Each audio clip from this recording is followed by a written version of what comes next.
우리는 지금까지 생물종 다양성의 주요 위협 요인으로 서식지 소실, 침입종의 문제, 지나친 포획, 그리고 인간 활동에 의해서 야기되는 오염의 문제에 대해서 알아봤고요. 그 다음에 어떻게 보면 더 가장 큰 문제라고 할 수 있는 기후변화의 문제에 대해서 한번 생각을 해봤습니다. 조금 더 기후변화에 대해서 이야기를 해보면, 기후변화는 어떻게 보면은 개체 수준, 유전자 수준, 생태계 수준 전체 전반적으로 영향을 미칠 수 있는 그러한 주된 요인이에요.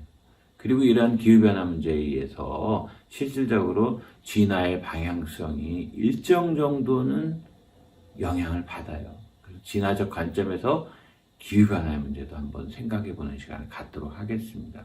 기후변화, 어떻게 우리는 이것을 극복할 것인가? 왜 인간은 잘 극복을 못하는가?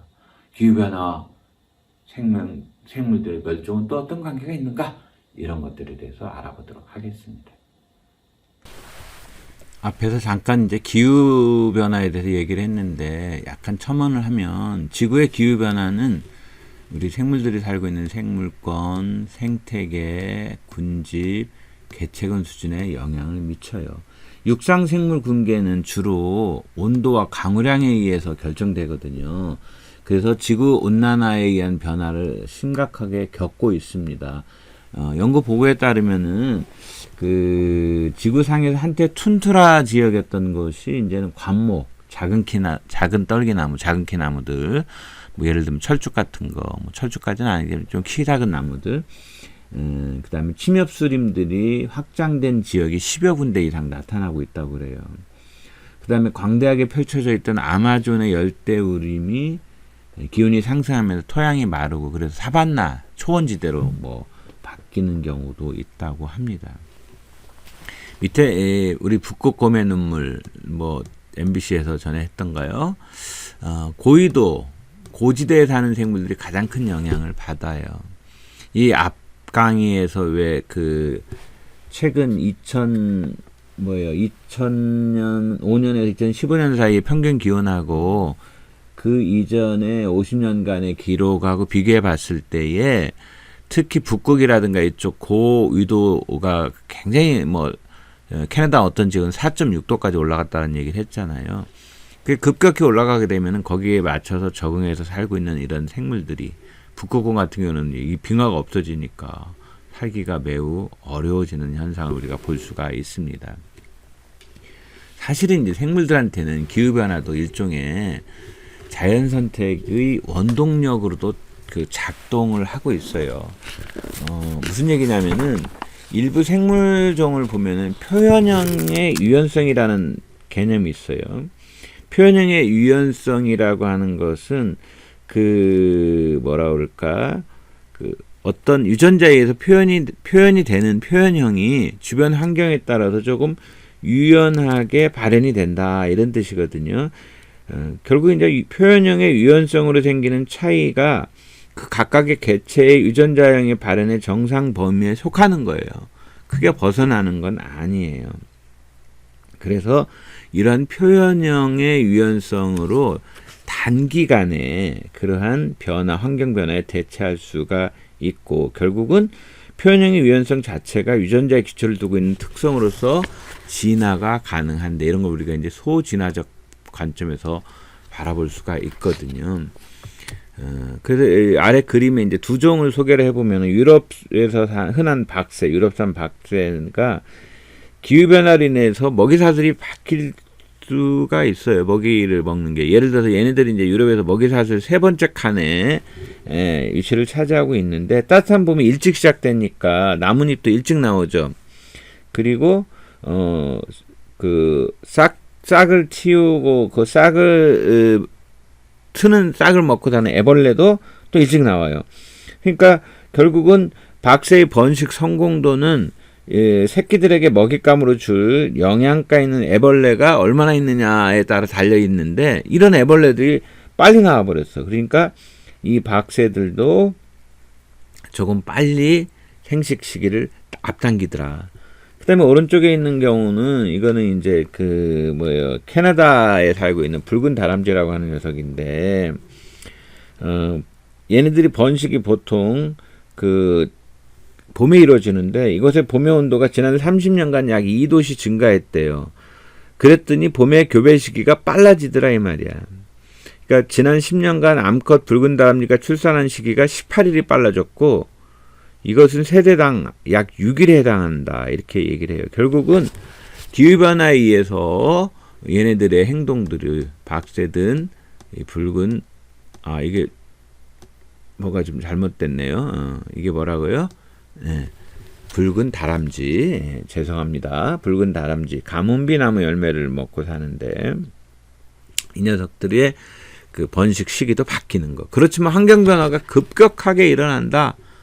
그러면은 이 생물종들은 멸종으로부터 구하기가 어려워 보입니다.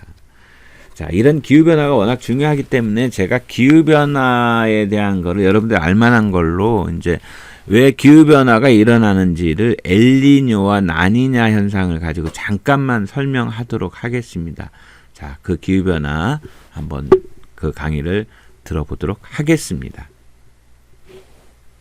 지속가능한 사회, 지속가능한 발전을 가로막는 여러 가지 요인들이 있었죠. 그중에 이제 기후변화에 대한 이야기를 앞에서 우리가 한번 다뤄봤는데, 기후가 변화한다. 이 말은 기후가 변화하지 않고 안정적으로 유지되던 그런 모습이 있었다는 이야기잖아요. 그러한 것들은 과연 어떻게 이루어지고 있는가? 예를 들어서 적도 지방에 가까운 저희도 지방이 받는 태양 복사 에너지의 단위 면적당 열량하고 열 에너지하고 극지방 쪽에 고위도 지방에서 받는 단위 면적당 태양의 열 에너지가 다를진데, 저희도 지방은 에너지가 넘쳐날 것이고 극지방은 에너지가 낮아질 것인데, 대체로 보면 균형을 이루고 있거든요. 지표가 가지고 있는 에너지 양이 어느 정도 안정화가 돼 있다는 뜻이죠. 그래서 에너지 불균형이 어떻게 해소가 되는지, 그게 이제 기본적인 맥락인데, 그것을 무너뜨리는 기후변화로 우리가 대표적으로 알고 있는 엘니뇨와 같은, 그 다음에 엘니뇨의 정반대 현상인 라니냐와 같은 현상에 대해서 한번 들여다보는 시간을 갖도록 하겠습니다. 자, 우리가 앞선 시간에서 다뤘던 게 이제 기후변화 문제를 다뤘었잖아요. 기후변화 문제를 다뤘는데, 사실은 이제 기후변화가 일어나는 많은 부분들이 지구에 있는 에너지 균형하고 관계가 되어 있는 것들이 많이 있거든요. 그래서 이번 시간부터는 지구의 에너지 균형이라고 하는 것을 중심으로 한번 생각해 보는 시간을 갖도록 하겠습니다. 실제로 이제 지구의 에너지 균형하고 관계되어 있는 것은 대기의 순환이라고 하는 것과 표층 순환이라고 하는 것들이 우리가 관심을 둬야 될 거라고 생각합니다. 그런 의미에서 지구의 에너지 균형 문제를 접근해 보도록 하겠습니다. 대기 순환, 대기가 순환한다 그런 의미고, 표층 순환은 말뜻 그대로 지표면에서의 순환을 의미하는 겁니다. 잘 아시는 것처럼 지구는 뭐 완전한 원형은 아니지만 여기서 보는 것처럼 둥근 형태잖아요. 그러다 보니까 지구로 오는, 태양에서 오는 그 복사 에너지를 이렇게 단위 면적당, 여기 이제 태양 고도가 낮다라는 얘기는 그만큼 비치는 면적이 많고 도달하는 에너지는 여기나 적도면이나 똑같잖아요. 그런데 여기는 비스듬히 비치고 있으니까 여러 군데로 더 넓은 면적을 비칠 것이고, 여기는 좀 좁은 면적을 비칠 거예요. 태양의 고도가 여기는 낮잖아요. 태양의 고도가 낮으니까 이 단위 면적으로 이렇게 잘라보면은 동일한 에너지를 여기가 더 넓은 면적으로 받고 있기 때문에 단위 면적당 받는 에너지는 극지방으로 갈수록 더 적게 되겠죠. 적도지방에 비해서. 그래서 일반적으로 대략 위도 30도, 우리가 38선 있듯이 우리 서울 지역이 37도, 북이 37도, 38도인데 대략 위도 30도를 기준으로 해가지고 저위도, 그러니까 적도 쪽으로 갈수록 에너지는 크고 고위도로 갈수록 에너지가 작죠. 그래서 기본적으로 저위도 지역은 에너지가 넘쳐서 온도가 계속 상승할 것이고, 고위도 지역은 에너지가 부족해서 온도가 내려갈 텐데, 근데 정말 그렇게 될까요? 다행스러운 것은 지구 표면의 온도는 저위도와 고위도의 구분 없이 거의 일정하게 유지가 되고 있다는 거예요.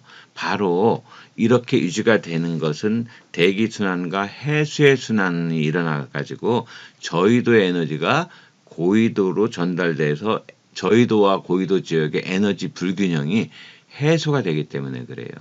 그래서 지구가 받는 태양 에너지가 차등적이긴 하지만 각 지역마다 뭐 때문에 순환, 대기의 순환과 해수의 순환으로 에너지 불균형이 해소가 되고 있더라라고 하는 것을 우리가 알 수가 있습니다. 기본적으로 대기의 순환을 먼저 생각해 보면, 대기의 순환이라고 하는 것은 따뜻한 지역의 공기가 상승해서 이렇게 고위도로 올라가요.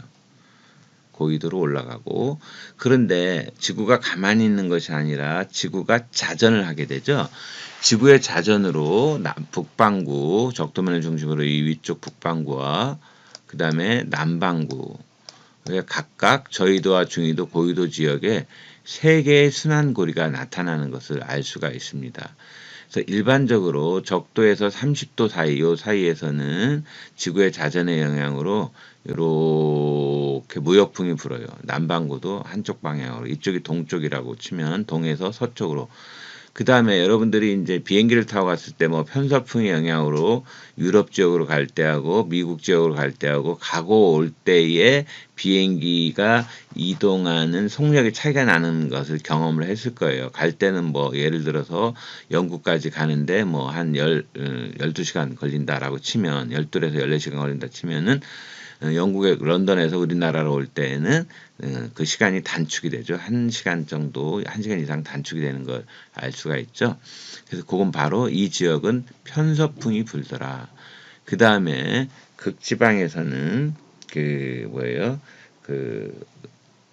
동쪽에서 서쪽으로 부는 극동풍이 불더라. 그래서 이렇게 이 지역하고 이 지역, 북반구 기준으로 이 지역에 세 개의 순환 지역이 나타나는데, 저위도, 중위도, 고위도 지역에 세 개의 순환으로 나타나는데, 순환은 이렇게 저위도, 고위도, 중위도에서 나타나는 세 개의 순환인 바로 대기의 대순환이라고 할 수가 있겠습니다. 자, 이런 대기의 대순환이 존재한다라고 하는 것을 여러분들이 알고, 그 다음에 오른쪽에 보면은 여기 패럴 순환이니, 뭐 헤들리 순환이니, 극순환이니라고 하는 용어가 있죠.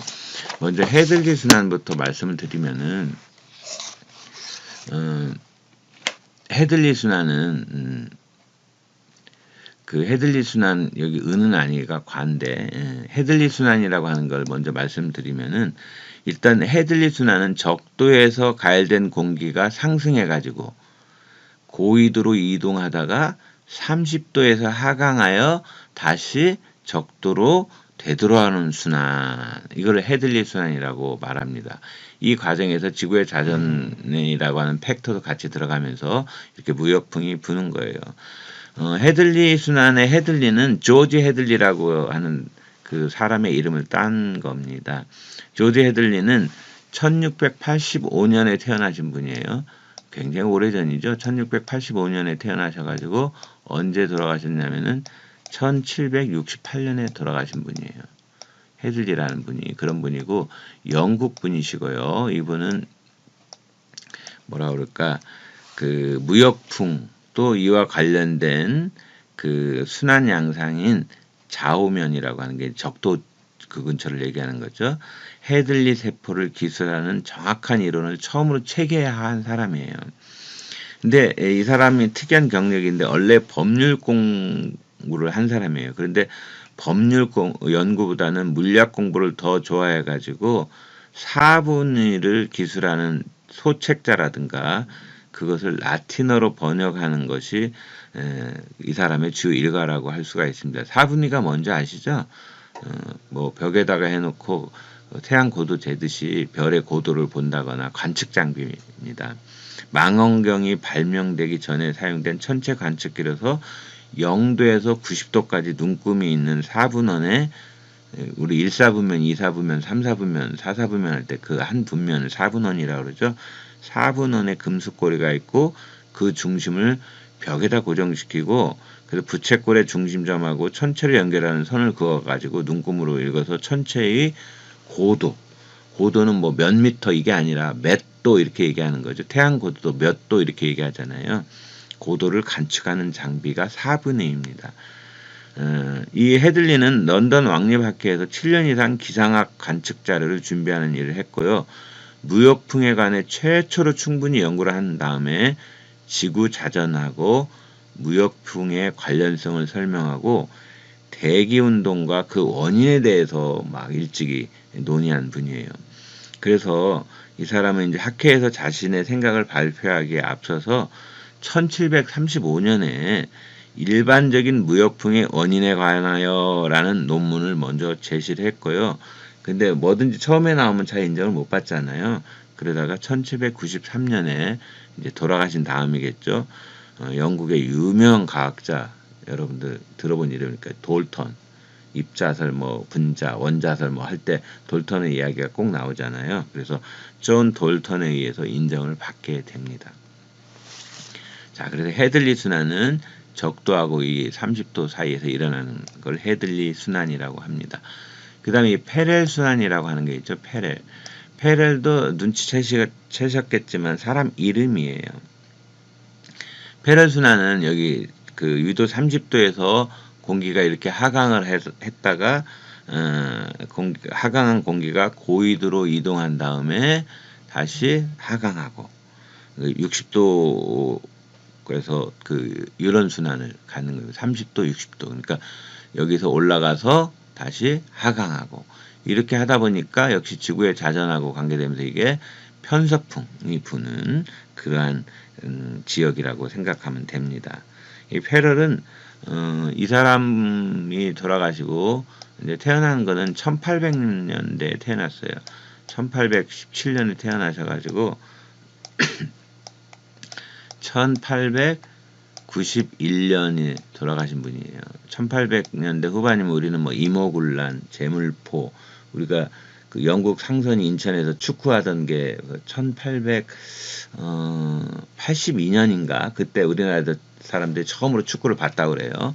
그 시기입니다. 그 시기. 그래서 미국의 기상학자고 이 사람은 대기의 순환과 저기압 같은 걸 연구를 해가지고 소위 기상력학의 원조다 이렇게 부르는 겁니다. 자, 0도에서 적도에서 30도 헤들리 순환, 30도에서 60도 페렐 순환. 그 다음에 마지막으로 극순환이 하나 남아있죠. 극순환.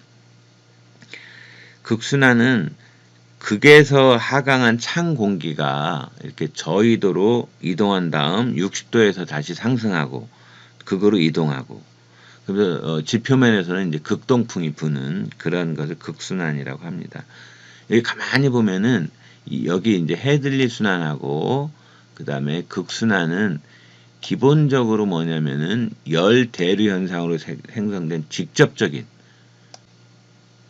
열적 불균형이 해소가 되는 직접적인 거기 때문에 직접순환 혹은 열적순환이다 이렇게 얘기하고 페렐 순환은 이 극순환과 헤들리 순환 사이에서 일어나는 일종의 역학적인 그래서 아까 기상역학이라는 말을 들었거든요. 역학이라는 말은 여기에 뭐 예를 들자면 지구의 자전이라든가 뭐 이런 것들의 팩터를 집어넣는 걸 얘기합니다. 그래서 간접순환 이렇게 부르기도 합니다. 여하튼 지금 이 이야기를 하는 이유는 뭐냐면은 이 앞장면이 뭐였어요? 저위도는 고위도에 비해서 단위 면적당 태양으로부터 받는 에너지의 양이 많았잖아요. 그죠? 그런데 그대로만 있으면은 저위도 지방은 온도가 계속 올라가고 에너지가 넘치고 고위도는 에너지가 부족하고 그런데 이런 대기의 순환에 의해서 지표의 온도는 큰 차이가 없더라 라고 하는 것을 보여주는 것이 바로 이 대기의 순환이라고 할 수가 있겠습니다. 그 다음에 이제 아까 지구의 에너지 불균형을 보정해 주는 걸로 대기의 순환뿐만 아니라 해수의 순환, 해수의 표층면에서 일어나는 그런 표층 순환도 얘기를 했었잖아요. 그래서 해수도 대기 대순환의 영향으로 일정한 패턴을 보여주고 있어요. 대기의 대순환으로 유도에 따라서 연중 일정한 바람이 불고 이 바람이 바닷물의 흐름, 즉 해수에 영향을 미쳐 해수의 표면에서 일정한 방향으로 흐르는 해류가 만들어지겠죠. 그죠? 그래서 기본적으로 대기 순환의 영향을 받아서 표층의 해수를 일정한 방향으로 움직이는 것을 우리가 표충류라고 하는데 이 해수의 흐름이 생긴다는 거죠. 그래서 보면 아시겠지만은 무역풍은 저희도 지역 해수의 흐름을 서쪽으로 옮기고 있죠. 아까 앞에서 봤을 때 여기 이 그림으로 보면 여기가 적도잖아요.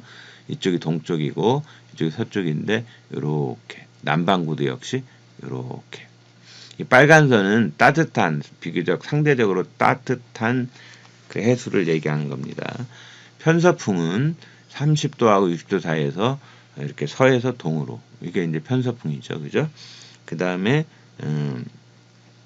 그 극지방을 흐르는 남극 순환요 여기서 얘기했지만은 극지방을 흐르는 그러한 순환도 얘기를 할 수가 있습니다.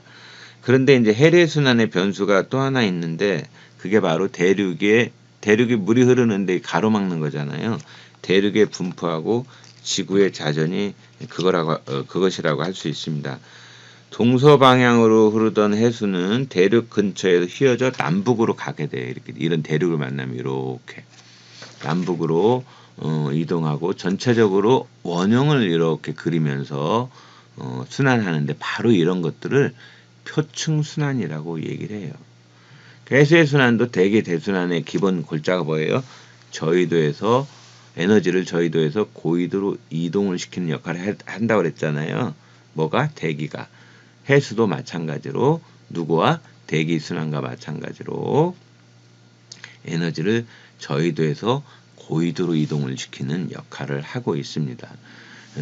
이 앞에서 우리가 기상현상과 기후에 대해서 얘기를 했잖아요. 기상이라고 하는 것은 단기간에 그 지역마다 다양한 기상현상이 일어나는 것이고 그것이 30년 이상 누적이 된 걸 기후라고 얘기한다고 그랬잖아요. 오랜 기간에 걸친 기상현상 기후로 나타난다 이런 얘기를 했습니다. 그래서 대기와 해수의 순환으로 기상현상이 일어나고 오랜 동안 기후를 그 규정짓는 역할을 하고 있더라. 일반적으로 이제 그 해수의 흐름을 여기서 보면은 이게 시계 방향이잖아요. 북반구에서는 시계 방향으로 흐르고 남반구에서는 반시계 방향으로. 그러니까 서로 대칭으로 흐르고 있다라는 것을 여러분들이 아실 수가 있습니다. 자, 그렇다면 대기의 순환과 해수 순환의 결과는 어떻게 나타날까? 가장 근본적으로는 뭐라고 그랬어요? 저희도의 잉여에 남는 열 에너지를 고위도로 이동시켜서 유도에 따른 에너지 불균형을 해소하는 역할을 하더라. 그리고 이 과정에서 지역마다 기상현상이 발생하고 오랜 시간 기상현상이 나타난 것이 종합돼서 기후로 나타나는 것을 알 수가 있습니다. 이게 이제 지금까지 한 이야기의 주요 골자라고 할 수가 있겠습니다. 그런데요, 우리가 엘니뇨다, 라니냐다 이런 얘기를 많이 들어봤을 거예요. 엘니뇨와 라니냐가 일어나면 그걸 기후가 급격하게 변화된 거다라고 이렇게 얘기를 해요. 그러니까 엘니뇨, 라니냐 여기 또 하나 있죠. 사막화. 자, 이것은 어느덧 우리한테 굉장히 익숙한 단어가 되어버렸죠. 그런데 이제 엘니뇨, 사막화 이런 것들은 머릿속에 기후에 대한 부정적인 이미지의 이상기후가 막 떠올라요. 그래서 엘니뇨, 라니냐, 사막화 문제를 한번 우리가 다뤄보지 않을 수가 없습니다. 엘니뇨라는 말은 원래 라틴어로 엘 니뇨 이렇게 표기를 해요. 엘니뇨. 이거는 이제 무슨 뜻이냐면 원래 남자아이 이런 뜻이에요. 남자아이. 그런데 하필이면은 이 스페인 말인데 스페인 말로 엘니뇨가 남자아이라는 뜻인데 기본적으로 엘니뇨 현상이 크리스마스 직후에 나타난다고 해서 아기 예수라는 별칭도 갖게 됐어요. 엘니뇨는 그러면 왜 이상기후라고 할까요? 그 기상학적인 정의로 엘니뇨는 평소에 비해서 0.5도씨 정도 이상 높은 상태가 5개월 이상 평소에 비해서 그렇다는 거예요. 지속되는 것을 엘니뇨다라는 총칭으로 쓰고 있습니다. 엘니뇨가 나타나지 않는 평상시의 흐름에 대해서 한번 생각을 해봅시다. 자, 적도면에서 30도 사이에 무역풍이 생긴다고 그랬죠. 그래서 태평양 동쪽, 그럼 미국이나 이쪽을 얘기하는 거죠. 미국이나 이쪽 그 북미, 남미 이쪽이 동쪽이고 우리나라 같은 데는 서태평양이라고 할 수가 있겠죠. 그래서 무역풍이 태평양 동쪽에 따뜻한 해수를 서쪽으로 이동을 시켜요. 이렇게 따뜻한 게 이동이 돼요. 그러면 이 서태평양 여기 뭐 뉴질랜드, 호주, 여기 동남아시아 여기를 얘기하는 거겠죠. 따뜻한 해수로 해서 공기가 가열이 되고, 그죠? 이 따뜻한 물이 와서 주변의 공기를 가열시키고, 그럼 바다에서 수증기가 막 증발해서 구름을 다량으로 형성해서 비가 많이 오겠죠. 그죠? 이 동태평양에서는 이게 표층이 따뜻한데 그 따뜻한 부분이 이렇게 흘러가도록 하는 또 원동력이 뭐냐면 깊은 바다 심해에서 표면으로 찬물이 올라오면서 또 이렇게 바다 밑에 지금 우리가 표층에 대해서 얘기를 하지만 찬물이 표면으로 올라오니까 같은 유도에 이 동일한 유도라고 치면은 같은 유도의 서태평양에 비해서 일단 기온은 낮아요. 그러니까 이쪽이 더 높다는 거죠. 기온은 낮고 그 다음에 여기는 이쪽 따뜻한 길로 가버렸기 때문에 굉장히 건조한 날씨가 돼요. 이게 오랫동안 되면은 기후가 된다 그랬죠. 그래서 여기 보면 수온이 서태평양보다 이쪽이 서태평양이죠. 색깔이 진할수록 온도가 높은 거예요. 여기 보면 붉은색으로 갈수록 이쪽 지역이 여기보다 온도가 낮았단 말이에요. 그런데 엘니뇨의 정의가 뭐라고요? 평소에 비해 수온이 높아진 현상이에요. 0.5도 이상 높은 상태가 5개월 이상 지속되는 걸 우리가 엘니뇨라고 그랬어요. 자, 엘니뇨가 발생하면 어떤 일이 발생하느냐. 엘니뇨는 보통 몇 년 주기로 불규칙하게 발생한다고 해요.